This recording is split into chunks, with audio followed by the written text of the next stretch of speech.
Hello प्यारे बच्चों, कैसे हैं। उम्मीद करता हूं कि आप सभी बच्चे बहुत ही अच्छे होंगे और बहुत ही अच्छे तरीके से अपने बोर्ड एग्जाम की तैयारी कर रहे होंगे। तो आज प्यारे बच्चों हम बात करने वाले हैं क्लास 12 चैप्टर नंबर 2, जिसका नाम है राजा, किसान और नगर।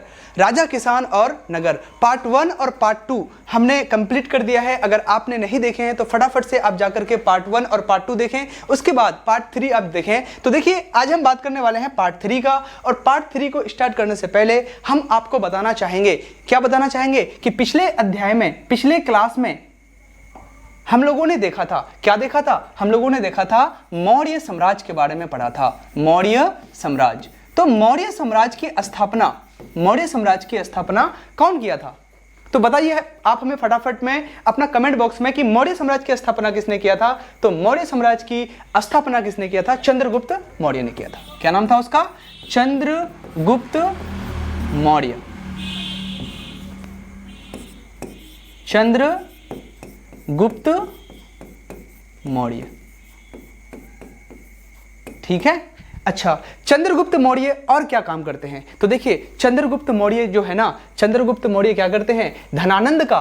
धनानंद को वध करके, जो नंद वंश का आखिरी राजा था जिसका नाम क्या था? धनानंद, और इसी धनानंद का वध करके क्या करता है? मौर्य साम्राज्य की स्थापना करता है। किसकी मदद से प्यारे बच्चों? तुम कहोगे सर चाणक्य की मदद से। किसकी मदद से? चाणक्य की मदद से। और यही चाणक्य को इतिहास में विष्णुगुप्त कहते हैं, या फिर इसी चाणक्य को कौटिल्य भी कहा जाता है। क्या कहा जाता है? कौटिल्य, ठीक है। आगे अगर हम बात करेंगे तो देखिए, मौर्य साम्राज्य में बहुत सारे शासक आए। तो सबसे पहला कौन था? चंद्रगुप्त मौर्य, जिन्होंने मौर्य वंश की स्थापना किया था। दूसरा अगर हम बात करेंगे, चंद्रगुप्त मौर्य के बाद कौन आया था? तो चंद्रगुप्त मौर्य के बाद जो दूसरा राजा था, इसी का पुत्र था, जिसका नाम क्या था? बिंदुसार। क्या नाम था?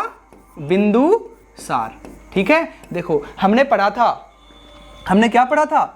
हमने पिछले क्लास में पढ़ा था बिंबिसार के बारे में। देखो, बिंबिसार और बिंदुसार में फर्क है। जो बिंबिसार था, कौन था? बिंबिसार। ये बिंबिसार कौन से वंश से थे? तुम कहोगे सर ये थे हर्यक वंश के। कहां से थे? हर्यक वंश से थे, ठीक है। और हर्यक वंश से जब ये थे ना, तो कहां पर शासन था इसका? तो मगध। आपको याद है कि मैंने आपको 16 महाजनपद पढ़ाया था, और 16 महाजनपद में सबसे शक्तिशाली महाजनपद कौन था प्यारे बच्चों? मगध था। और इसी मगध में एक वंश था जिसका नाम क्या था? हर्यक वंश। तो बिंबिसार जो था, ये कौन से वंश से संबंधित रखते थे? तो हर्यक वंश से। लेकिन हम अभी आपको पढ़ाने जा रहे हैं बिंदुसार। तो बिंदुसार, ठीक है, बिंदुसार। बिंदुसार कौन से वंश से हैं? तो ये हैं आपके मौर्य वंश से, मौर्य वंश से, है ना। और ये कौन है, किसका बेटा है? तो ये है आपका चंद्रगुप्त मौर्य का पुत्र है। चंद्रगुप्त का क्या है? चंद्रगुप्त का पुत्र है बिंदुसार, ठीक है। यहां तक कोई दिक्कत है? नहीं है। तो आज हम लोग बात करने वाले हैं बिंदुसार के बारे में। तो प्यारे बच्चों, अब आ चुका है आपके सामने में बिंदुसार। तो सबसे ही पहला क्वेश्चन बनेगा, ये बिंदुसार कौन था? बिंदुसार कौन था और कब से कब तक ये शासन किया था? तो देखिए, बिंदुसार की अगर शासन काल की बात करेंगे तो मौर्य साम्राज्य का ये दूसरा राजा था। पहला कौन था? तो पहला था चंद्रगुप्त मौर्य, ये दूसरा था जो कि उसी का पुत्र था, चंद्रगुप्त का पुत्र था ये, है ना। इसका शासन काल की बात करेंगे तो देखिए 298 बीसी से लेकर के 273 बीसी तक ये क्या किए हैं? मौर्य साम्राज्य में शासन किए हैं, ठीक है। अच्छा, बिंदुसार चंद्रगुप्त मौर्य का पुत्र था, ठीक है। उसके बाद क्या है कि ये मौर्य साम्राज्य का दूसरा शासक था। आपने देखा कि मौर्य साम्राज्य का दूसरा राजा कौन है? तो चंद्रगुप्त मौर्य है। सॉरी, दूसरा राजा कौन है? तो बिंदुसार है। पहला कौन है? तो पहला है चंद्रगुप्त मौर्य, ठीक है। देखिए, इसे ना अमित्र घात यानी शत्रुओं का नाश करने वाला भी कहा जाता है। क्या कहा जाता है? चलिए देखिए, बिंदुसार। बिंदुसार कौन है? बिंदुसार, तुम कहोगे सर बिंदुसार वही है, चंद्रगुप्त मौर्य का पुत्र है। ये कौन है? चंद्रगुप्त मौर्य का पुत्र। चंद्रगुप्त मौर्य का क्या है? पुत्र है। और क्या है ये? तो ये है आपका दूसरा शासक। दूसरा शासक किसका? दूसरा शासक है ये मौर्य वंश का, दूसरा शासक है। कौन से वंश का? तो मौर्य वंश का दूसरा शासक है ये, ठीक है। चलिए, और क्या मिलता है इसके बारे में? तुम कहोगे सर इसको ना अमित्र घात कहा जाता है। क्या कहा जाता है प्यारे बच्चों? अमित्र घात, है ना। अमित्र घात क्यों कहा जाता है इसको? क्योंकि ये शत्रुओं का नाश करने वाला इसको कहा जाता है, क्योंकि ये क्या करते थे, अपने शत्रुओं का बहुत नरसंहार किया करते थे और ये क्या करते थे, युद्ध में अपने शत्रुओं का धज्जियां उड़ा देते थे, इसलिए इसका नाम क्या पड़ा है, अमित्र घात। ठीक है, और क्या जानकारी मिलता है इसके बारे में, तो इसके शासनकाल में ना, इसके शासनकाल में क्या आते हैं, 2 राजदूत आते हैं। बच्चों फिर हम बात करने जा रहे हैं बिंदुसार के दरबार में आने वाले राजदूत। राजदूत के बारे में तो आपको पता ही होगा, राजदूत किसे कहते हैं, वैसे लोग जो राजाओं का संदेश को पहुंचाते हैं, क्योंकि उस जमाने में एक देश का जो राजदूत है वो दूसरे देश में आते थे। क्यों, क्योंकि एक जगह का राजा दूसरे जगह के राजा से, है ना, जब युद्ध होता था या फिर युद्ध लड़ना होता था, है ना, या फिर कोई संदेश भेजना होता था, तो वो क्या करते थे, इन राजदूत का इस्तेमाल करते थे। राजदूत का अर्थ होता है राजाओं का संदेश पहुंचाने वाला। तो बिंदुसार के दरबार में कितने राजदूत आए, 2 राजदूत आए। एक आए कहां से, यूनान से। किसने भेजा, तो भेजा एंटियोकस ने, यानी यूनानी शासक जिसका नाम क्या है, एंटियोकस। और इसी एंटियोकस ने क्या किया, एक राजदूत भेजा और उस राजदूत का नाम क्या हो जाएगा, उसका नाम हो जाएगा डायोमेखस।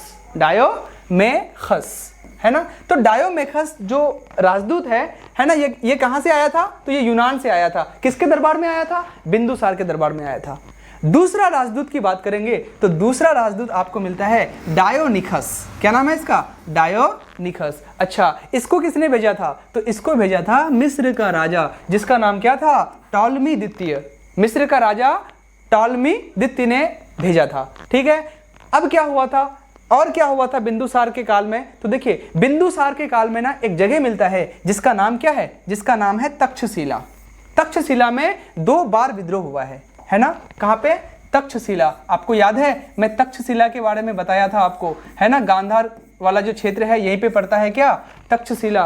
और यहाँ पे एक विश्वविद्यालय है जिसका नाम क्या है, तक्षशिला विश्वविद्यालय। और इसी तक्षशिला विश्वविद्यालय के आचार्य थे, क्या थे, आचार्य, है ना। और उस आचार्य का नाम क्या था, चाणक्य। क्या नाम था, चाणक्य, है ना। और यही चाणक्य क्या करते हैं, एक बच्चे को ट्रेनिंग देते हैं और ट्रेनिंग देने के बाद क्या करते हैं, नंद वंश का आखिरी राजा जिसका नाम था धनानंद, उसकी हत्या करा देते हैं, है ना। किसके द्वारा होता है, तो उस बच्चे को जो ट्रेनिंग दे रहा था उस बच्चे का नाम क्या है, चंद्रगुप्त मौर्य। और इसी ने क्या किया है, मौर्य वंश की स्थापना किया है। तो ये जो तक्षशिला है ना, बिंदुसार के दरबार में तक्षशिला में 2 बार क्या हुआ है, 2 बार आपका विद्रोह हुआ है ना। तो 2 बार जो विद्रोह हुआ है ना, तो इसी का एक मंत्री मिलता है जिसका नाम क्या है, जिसका नाम है सुसीम। क्या नाम है, सुसीम।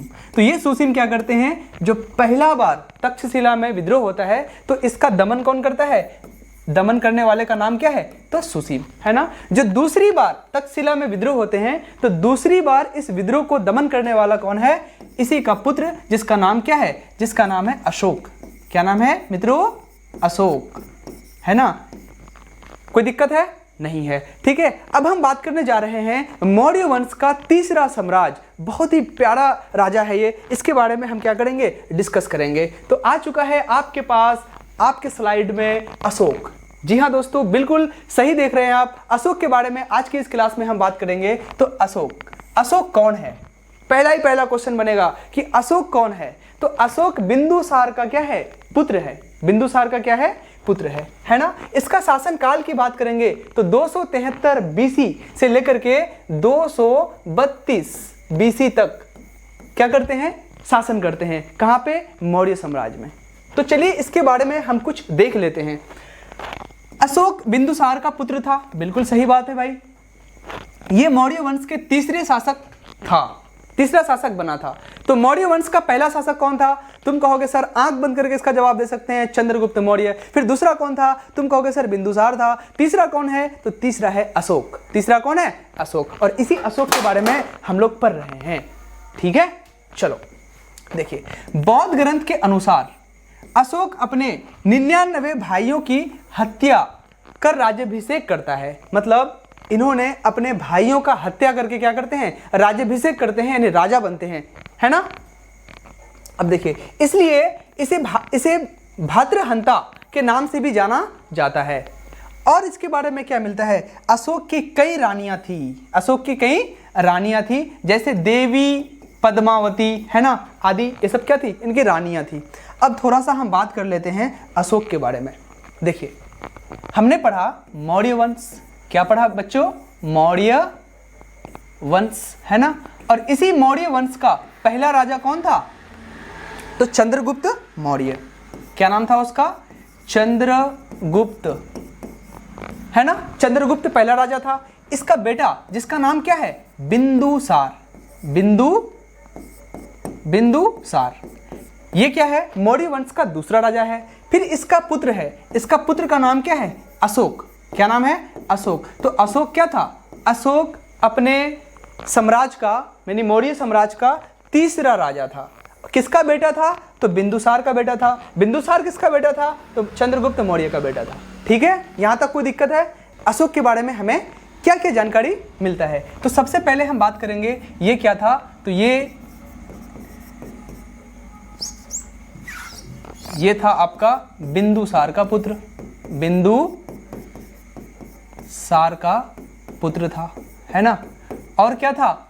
तो ये था आपका मौर्य वंश का तीसरा शासक, मौर्य वंश का तीसरा शासक। और क्या था? और क्या मिलता है इसके बारे में? तो ये जो है ना, इसको क्या कहा जाता है? इसको भातृहंता कहा जाता है। भातृहंता कहा जाता है। अच्छा, इसको भातृहंता क्यों कहा जाता है? इसको भातृहंता क्यों कहा जाता है? क्योंकि ये अपने भाइयों का क्या करता था? हत्या करता था। हत्या करके राजा बना था। और कितना भाई का हत्या किया था? ये अपने 99 भाई का हत्या करके क्या बना था? राजा बना था। फिर आपके मन में एक प्रश्न आ रहा होगा कि सर, एक माँ से 99 बच्चे कैसे हो सकते हैं? इम्पॉसिबल है, तो हो ही नहीं सकता है। तो प्यारे बच्चों, मैं आपको समझाना चाहता हूं कि देखिए, उस जमाने के जो राजा होते थे ना, उनकी कई सारी रानियां होती थी, बहुत सारे विवाह करते थे। तो जितने भी विवाह किए हैं, तो उनसे जो अशोक के सौतेले भी भाई होंगे कुछ, है ना। तो सभी भाइयों को मिलकर के 99 भाई का हत्या किया था। कौन? अशोक। और अशोक ने अपने भाई को हत्या करने के बाद क्या बना था? मौर्य वंश का तीसरा राजा बना था। और इसीलिए इतिहास में इसको क्या कहा जाता है? भातृहंता के नाम से कहा जाता है, क्योंकि भाइयों का ये हत्या करके बना था। ठीक है, नेक्स्ट इसके बारे में देखिए प्यारे बच्चों, यहां पे आ चुका है आपके पास एक शानदार सा युद्ध जिसका नाम क्या है? कलिंग युद्ध।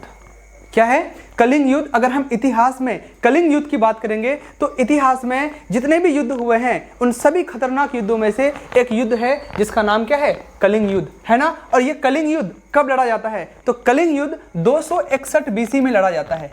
कितना? 261 बीसी में लड़ा जाता है। तो देखिए कलिंग युद्ध क्या है। 261 बीसी में अपने राज्याभिषेक के 8 साल बाद कलिंग के विरुद्ध एक युद्ध किया, है ना, जिसका नाम क्या है? कलिंग युद्ध। यानी अशोक का एक बहुत ही खतरनाक युद्ध है जिसका नाम क्या है?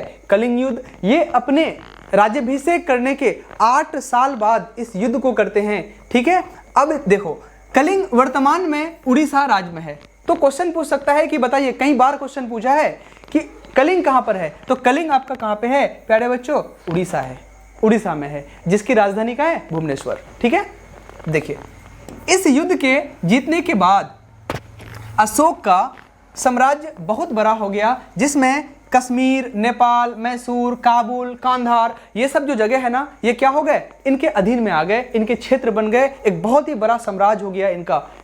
जब ये कलिंग युद्ध को जीता ना, तो कलिंग को जीतने के बाद जो मौर्य साम्राज्य है, इसका साम्राज्य क्या हो गया? बहुत बड़े भूभाग पे फैल गया। जैसे कि आपने देखा, कश्मीर, नेपाल, मैसूर, काबुल, कंधार, अफगानिस्तान तक इसका जो है ना, उत्तर पश्चिम तक फैल गया था इसका साम्राज्य। आगे बात करें, देखिए कलिंग युद्ध की जानकारी अशोक के 13वें शिलालेख से मिलती है।